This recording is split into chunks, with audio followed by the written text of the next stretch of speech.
అందరికీ శుభోదయం. ఈరోజు దేవుని వాగ్దానము ఏమనగా, ఇర్మియా గ్రంథము 29వ అధ్యాయము 13వ వచనం. మీరు నన్ను వెదకిన ఎడల, పూర్ణ మనసుతో నన్ను గూర్చి విచారణ చేసిన ఎడల మీరు నన్ను కనుగొందురు. సహోదరి సహోదరులారా, ఇది మనుషులందరికీ వర్తించే సత్యము. దేవుణ్ణి కనుక్కోవడము, తెలుసుకోవటము సాధ్యమే. ప్రార్థనలు వినేవాడు ఆయన.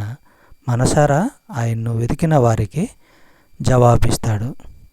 ద్వితీయోపదేశకాండము 4వ అధ్యాయము 29వ వచనము మనము పరిశీలించినట్లయితే, అయితే అక్కడ నుండి నీ దేవుడైన యెహోవాను మీరు వెదకిన ఎడల నీ పూర్ణ హృదయంతోనూ పూర్ణ ఆత్మతోనూ వెదకునప్పుడు ఆయన ప్రత్యక్షమగును.